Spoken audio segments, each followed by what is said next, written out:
Udah ya mah, besok lagi, gak apa-apa kan? Lagi-lagi, aku harus menerima kekecewaan, seperti malam-malam sebelumnya. Apalagi tak lama kemudian, ku dengar dengkuran Mas Rudi, suamiku, tanpa memikirkan perasaanku. Sudah terbiasa bagiku seperti itu. Setiap kali menunaikan kewajiban bersama, Mas Rudi selalu saja egois. Entah harus bagaimana lagi aku mengatasi keinginanku yang belum terpenuhi.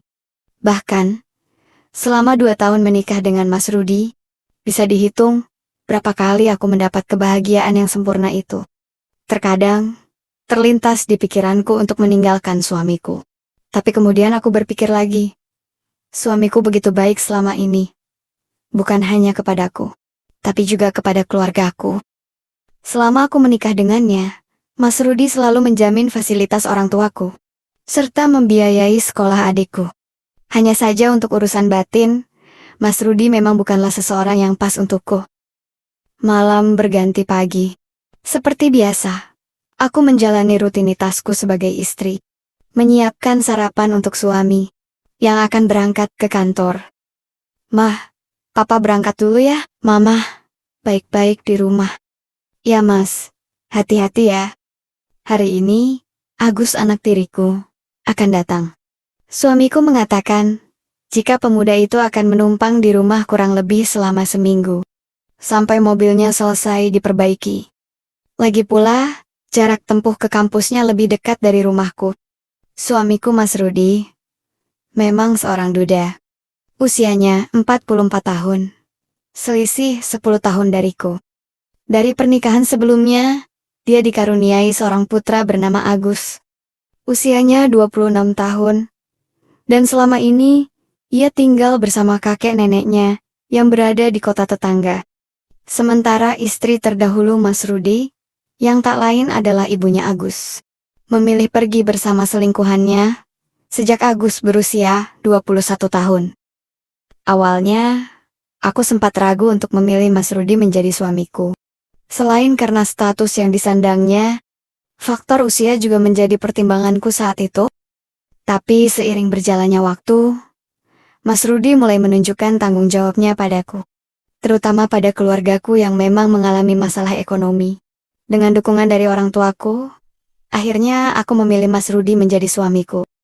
Meskipun selama 3 tahun membina rumah tangga dengannya, kami belum dipercaya memiliki momongan. Tapi baik aku dan Mas Rudi, sama-sama tak mempermasalahkannya.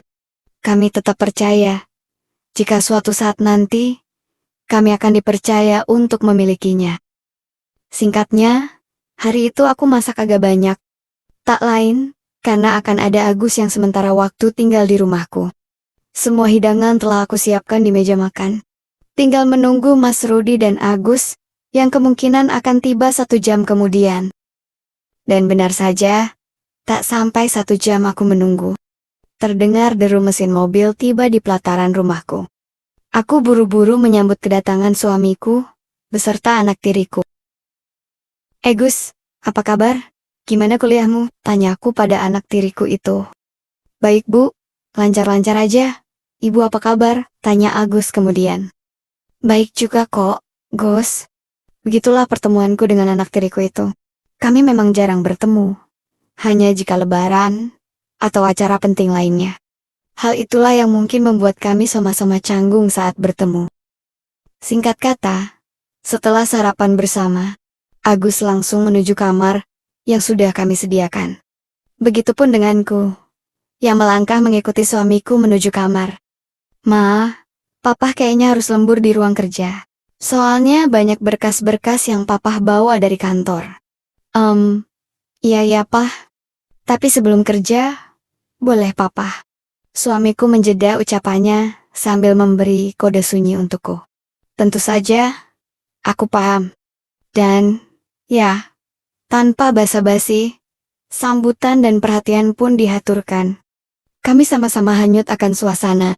Hanya saja, seperti biasa, 15 menit berlalu, Mas Rudi sudah mengakhiri rapat paripurna itu. Padahal saat itu, aku belum meraih apa yang kutunggu-tunggu. Papa mandi dulu ya mah, terus langsung ke ruang kerja.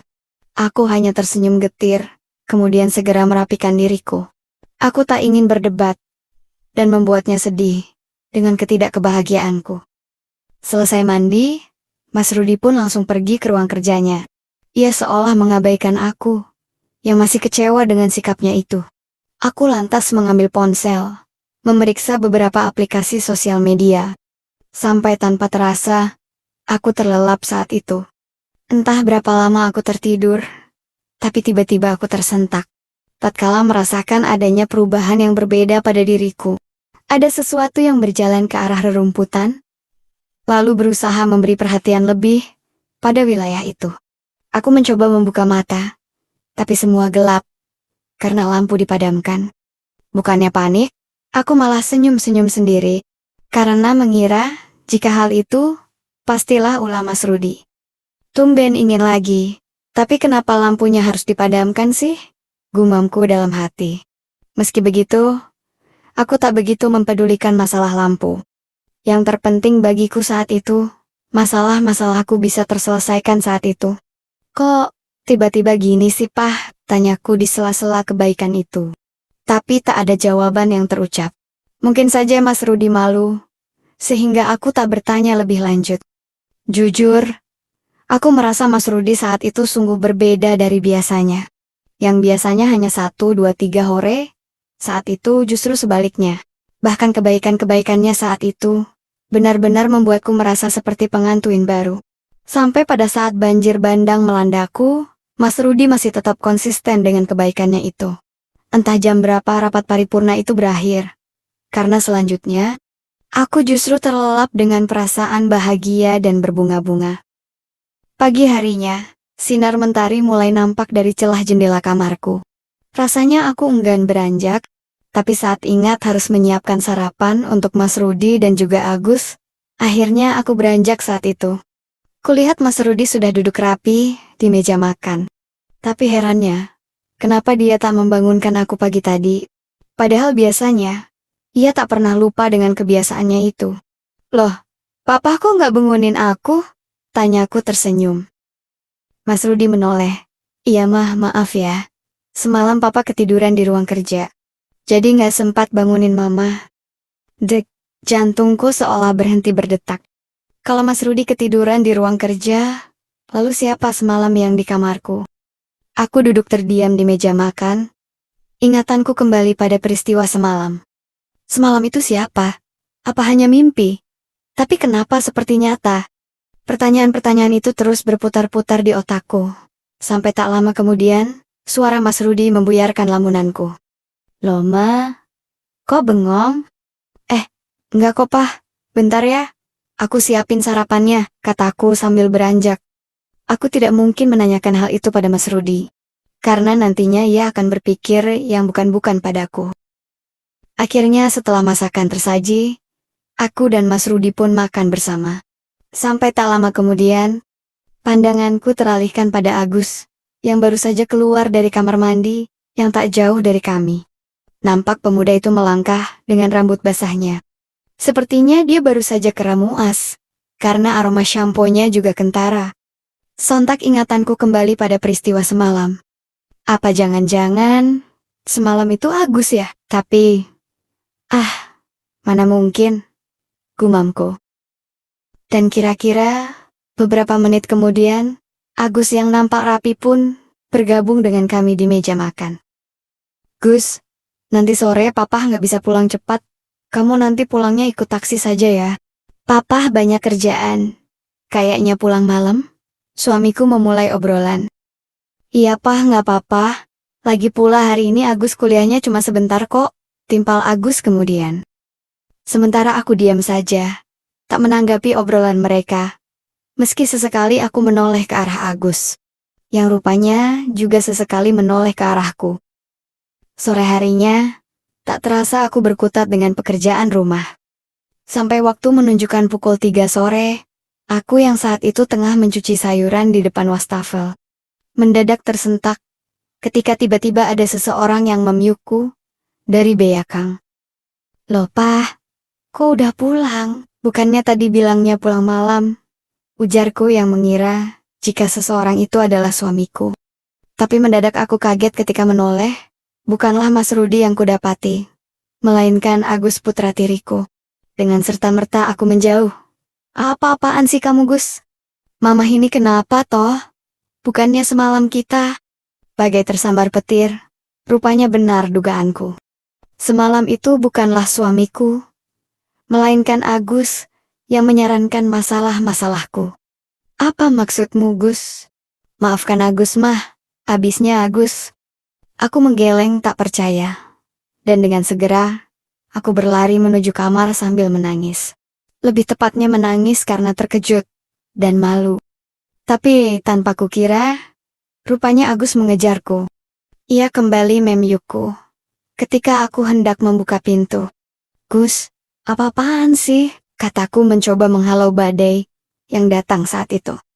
Tapi semua gerilya perjuangan tersebut sia-sia.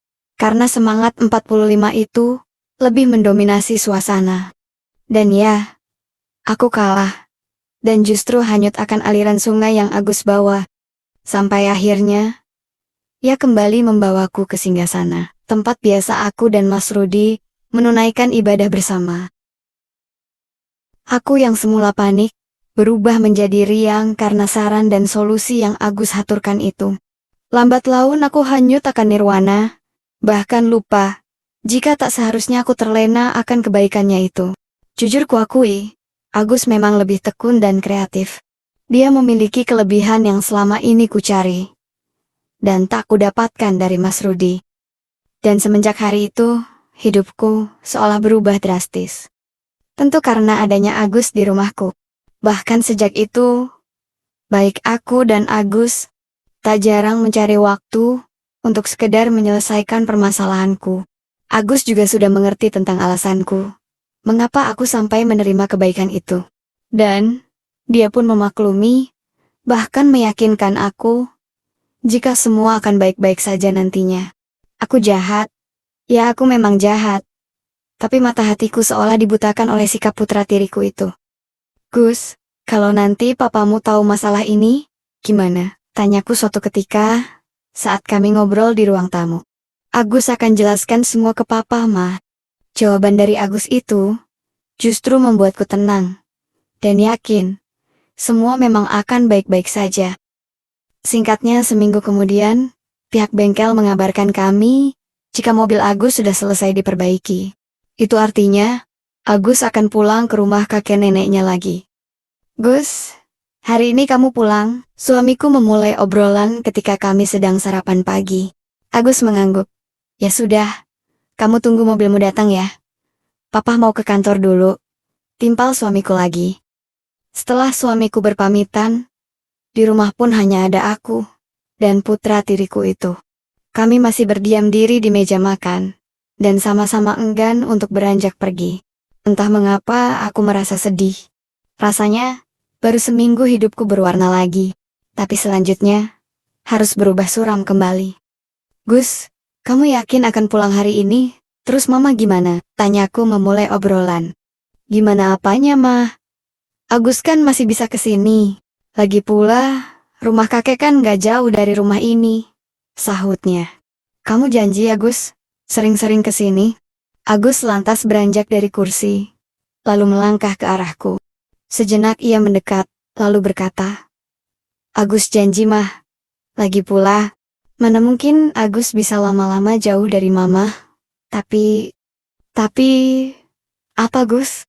Selagi papa pergi, apa Agus boleh? Ucapnya di dekat telingaku.